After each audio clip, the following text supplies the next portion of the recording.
एक बार बादशाह अकबर के भरे पूरे दरबार में एक रहस्यमय अफवाह फैलने लगी।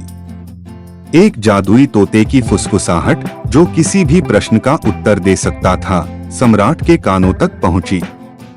चिंतित होकर अकबर ने बीरबल को बुलाया और उसे इस असाधारण तोते को खोजने का आदेश दिया।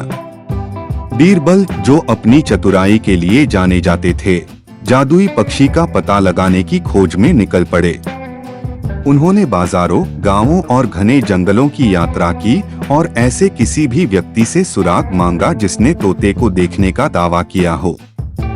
कई दिनों की खोज के बाद वह अंततः एक दूरदराज के गांव में पहुंच गया, जहां एक बूढ़े ऋषि के पास रहस्यमय पक्षी होने की बात कही गई थी। बुद्धिमान ऋषि के पास जाकर बीरबल ने जादुई तोते के बारे में पूछा। ऋषि ने सिर हिलाया और कहा, वास्तव में मेरे पास एक तोता है जो सभी प्रश्नों के उत्तर जानता है, लेकिन मैं इसे केवल किसी ऐसे व्यक्ति को दूंगा जो ऐसा प्रश्न पूछ सकता है जिसका उत्तर वह नहीं दे सकता। अपनी बुद्धि पर भरोसा रखते हुए बीरबल ने चुनौती स्वीकार कर ली। ऋषि ने जीवंत तोते को जन्म दिया। उसके पंख एक अलौकिक चमक से झिलमिला रहे थे।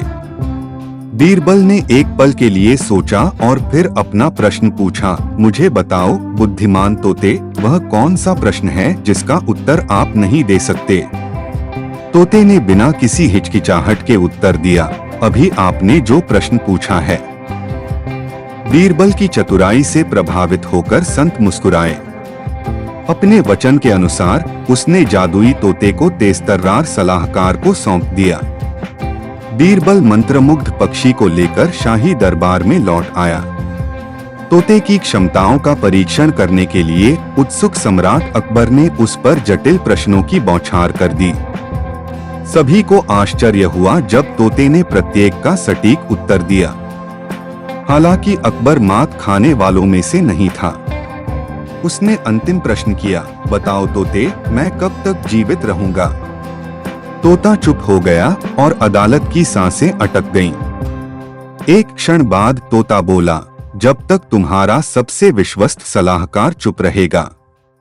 दरबार हंसी से गूंज उठा और अकबर मुस्कुराए बिना नहीं रह सके।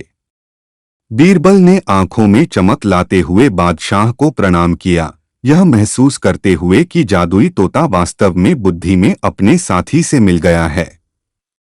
उस दिन के बाद से जादुई तोता दरबार का एक प्रिय सदस्य बन गया और अपनी बुद्धि से सभी का मनोरंजन करता रहा, जबकि बीरबल यह साबित करते रहे कि सच्ची बुद्धिमत्ता केवल उत्तरों में नहीं, बल्कि व्यक्ति द्वारा पूछे गए प्रश्नों में भी निहित होती है।